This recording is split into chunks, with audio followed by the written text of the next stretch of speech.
Nous avons appris de Matthieu 7 que de nombreux individus qui confessent aujourd'hui Christ comme Seigneur seront un jour exposés par leur confession creuse et qu'il leur sera ordonné de s'éloigner de sa présence. C'est le point culminant de tout ce que nous avons vu jusqu'à présent et l'avertissement ultime auquel nous devons prêter attention et répondre. Il y a plusieurs vérités que nous devons en tirer. Premièrement, nous devons noter que la volonté de Christ est que les faux convertis s'éloignent de sa présence. Il n'y a aucun romantisme évangélique dans ce texte qui dépeindrait Christ comme triste et en larmes alors que les gens sont jetés en enfer malgré tout ce qu'il aura fait pour les empêcher de subir ce sort.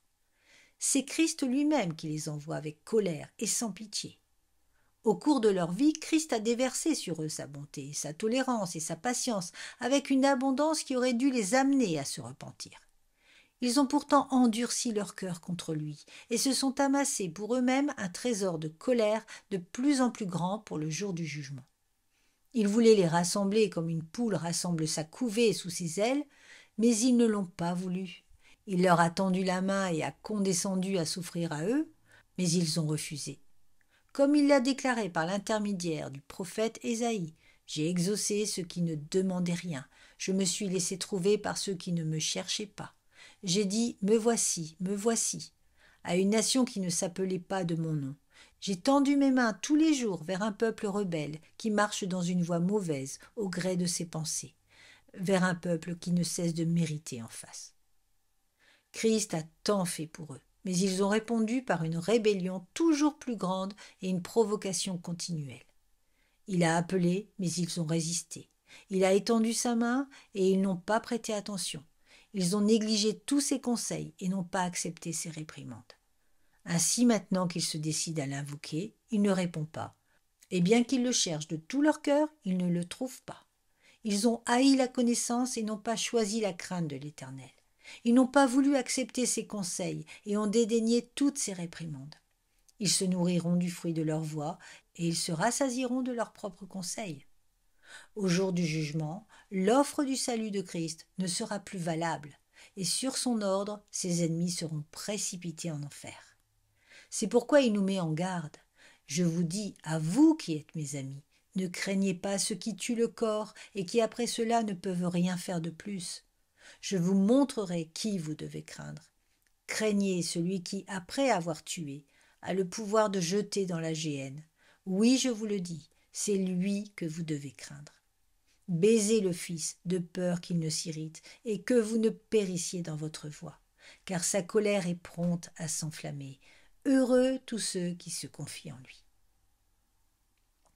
Deuxièmement, nous devons noter qu'il est ordonné aux faux convertis de s'éloigner de Christ. Si cela ne nous semble pas être l'aspect le plus terrifiant de l'enfer, alors nous devrions remettre en question notre salut. Pour le croyant dont le cœur a été régénéré par le Saint-Esprit, la seule pensée d'être sans Christ est tout à fait insupportable. Ayant goûté et vu que le Seigneur est bon et ayant fait l'expérience directe qu'en sa présence il y a d'abondantes joies, le croyant ne peut tolérer même la simple pensée d'une existence sans Christ. Nous devons comprendre que le cœur régénéré ne considère pas la vie éternelle simplement comme une utopie sans fin, mais comme une communion ininterrompue et absolue avec Christ. Plus encore, le croyant préférerait être en enfer avec Christ plutôt qu'au ciel sans lui. Ceux qui prêchent le paradis comme une simple utopie déshonorent Christ et induisent les personnes charnelles en erreur en leur faisant croire que c'est l'endroit qui leur convient. En dépit de toutes ces perfections et beautés physiques, le ciel serait gâché pour eux parce que Christ y serait. Sa présence sainte et juste le rendrait intolérable.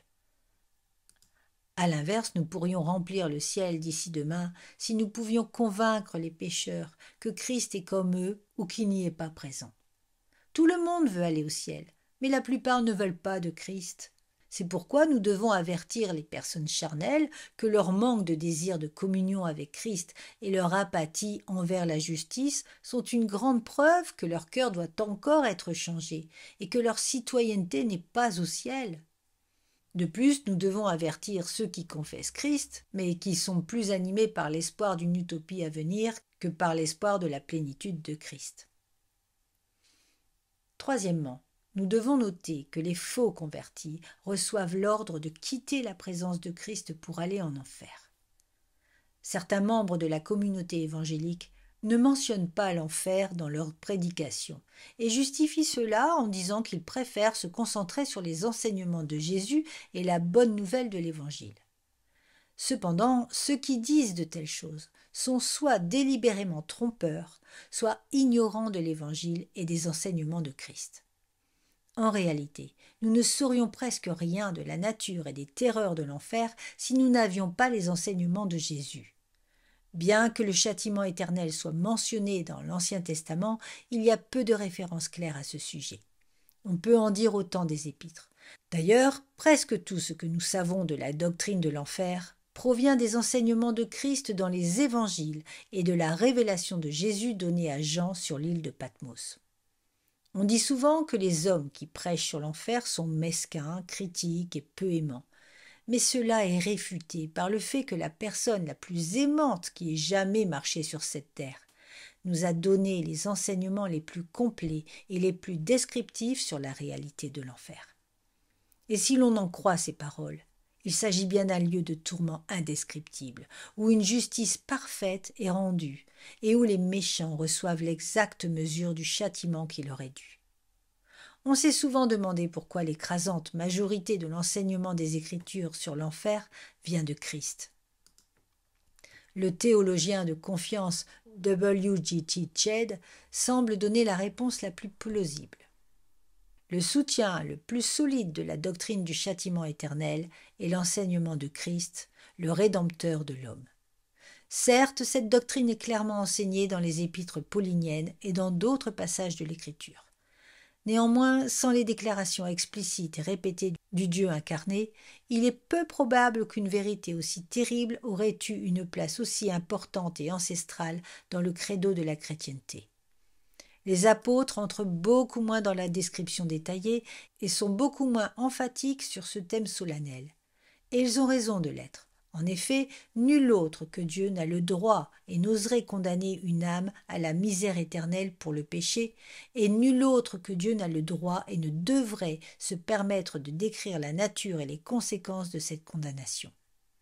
C'est la raison pour laquelle la plupart des images terribles dans lesquelles sont décrites les souffrances des perdus se trouvent dans les discours de notre Seigneur et Sauveur. Il s'est lui-même chargé de prononcer l'avertissement. Les Écritures donnent de nombreuses descriptions frappantes de l'enfer. Doivent-elles être prises au pied de la lettre ? Cette question fait l'objet d'un débat de longue date, même parmi les spécialistes conservateurs. L'enfer est-il littéralement un lieu de feu et de ténèbres, de soufre et de fumée ? Toute personne niant l'interprétation littérale de ces descriptions dans le but de minimiser les souffrances des impies en enfer doit être écartée. Il est toutefois acceptable de tenir ces descriptions pour figuratives dans le sens où elles sont une tentative pour décrire quelque chose de si terrifiant que cela dépasse ce que l'esprit humain est capable de concevoir et ce que notre langage humain est capable de communiquer. Pour décrire les terreurs de l'enfer, les auteurs bibliques ont utilisé les plus grandes terreurs connues de l'homme sur terre. Mais nous pouvons être assurés que l'enfer est pire que tout ce que l'on trouve sur terre. Le feu, les ténèbres et la fumée ne sont qu'une piètre tentative de décrire une réalité bien plus terrifiante que ce que ces mots peuvent exprimer. Les impies devront supporter la présence juste de Dieu et sa justice parfaite pendant toute l'éternité. Nous avons appris que ceux qui confessent faussement Christ recevront l'ordre de quitter sa présence pour l'enfer. Veillons toutefois à n'induire personne en erreur par notre langage. Lorsque nous décrivons l'enfer comme une existence éternelle sans Christ, ne laissons pas entendre qu'elle sera entièrement sans Christ. Selon un dicton assez répandu dans le milieu évangélique, le ciel est le ciel parce que Dieu y est, et l'enfer est l'enfer parce qu'il n'y est pas. Or, cette affirmation est trompeuse. Il est plus approprié de dire que l'enfer est l'enfer parce que Dieu s'y trouve dans la plénitude de sa justice et de sa colère contre le pécheur. Au jour du jugement, lorsque les gens seront chassés de la présence de Christ, ils quitteront sa présence favorable. Cependant, sa désapprobation les suivra pendant toute l'éternité. C'est ce qu'affirme l'apôtre Jean. L'incroyant boira, lui aussi, du vin de la fureur de Dieu, versé sans mélange dans la coupe de sa colère, et il sera tourmenté dans le feu et de soufre, devant les saints anges et devant l'agneau. Ceux qui sont destinés à l'enfer. Les Écritures nous apprennent qu'un jugement irrévocable et inévitable va s'abattre sur le monde. Ce sera la grande et dernière sélection de l'humanité. Concrètement, cette vérité implique que chaque personne sur cette planète est destinée soit à la gloire éternelle, soit au châtiment éternel en enfer. Bien que cette pensée puisse être odieuse ou répugnante pour la grande majorité de l'humanité, on ne peut nier que c'est l'enseignement clair des Écritures. Dans la rue comme à l'église, les gens réagissent de diverses manières à la doctrine de l'enfer. Certains la nient catégoriquement, même s'ils ont la conviction profonde qu'ils ont tort. D'autres sont convaincus que l'enfer ne concerne que les personnes les plus abominables. Ils croient que même l'athée échappera à son emprise s'il se comporte bien, s'il fait de son mieux et s'il est utile à son prochain. D'autres encore croient que l'enfer n'est réservé qu'à ceux qui rejettent catégoriquement Christ, tandis que ceux qui acquiescent à ce qu'il prétend être et confessent qu'il est Seigneur sont assurés de ne jamais en passer les portes. Toutes ces opinions variées soulèvent une question très importante. Qui est destiné à l'enfer ? Les anciens prédicateurs aimaient à dire « Le problème n'est pas que les gens ne croient pas à l'enfer. Ils y croient. Le problème est que personne ne pense y être destiné. » Dans Matthieu chapitre 7, Jésus identifie clairement 4 groupes d'individus qui passeront l'éternité en enfer. Nous ferions bien de considérer attentivement chaque groupe et d'examiner notre propre vie à la lumière des caractéristiques qui les identifient. Il n'y a rien sur terre de plus important. On peut se tromper sur beaucoup de choses sans que cela n'ait de graves répercussions. Cependant, se tromper sur ce sujet aura des conséquences éternelles et irrévocables. Le premier groupe de ceux qui sont destinés à l'enfer est constitué de ceux qui vivent leur vie sur la voie spacieuse. Leurs pensées, leur conduite et la direction de leur vie ne sont pas définis par la volonté de Christ. Au contraire, ils sont façonnés par les opinions et les convoitises de cet âge déchu et marchent selon le monde.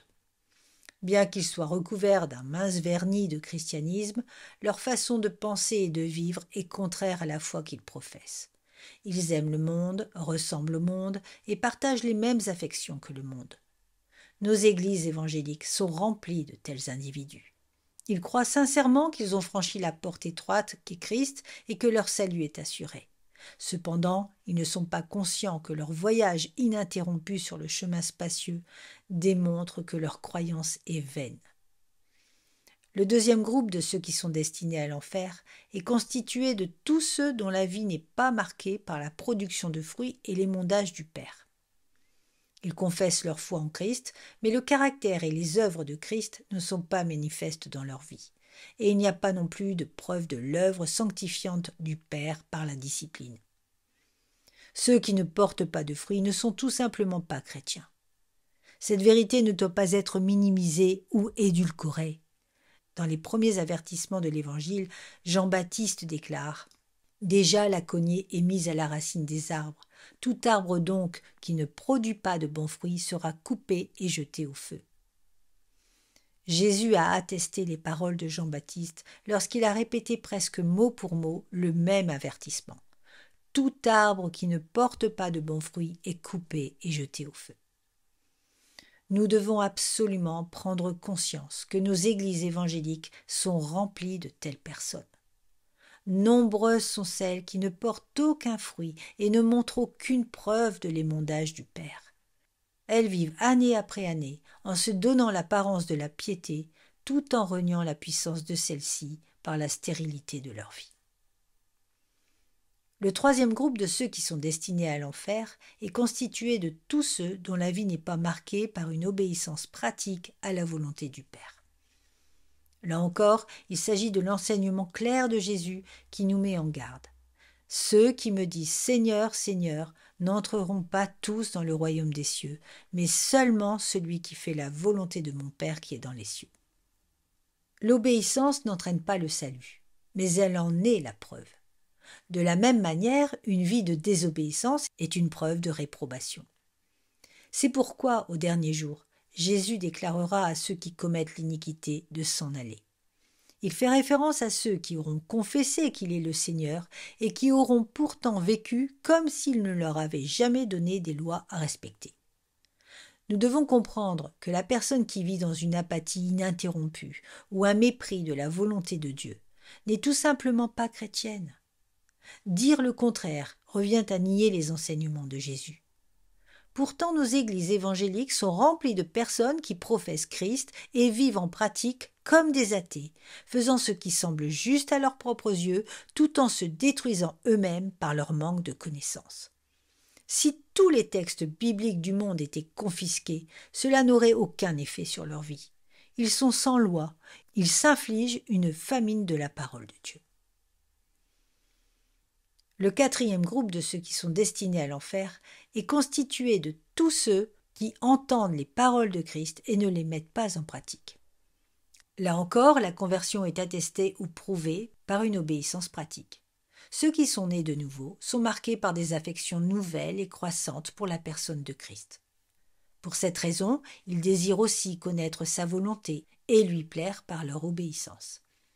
Ils sont impressionnés par la bénédiction de la parole de Christ et se sentent humbles face au privilège qui leur est accordé de l'étudier et de l'appliquer à leur vie. Par conséquent, ils ont également honte lorsqu'ils se trouvent apathiques, nonchalants et désobéissants.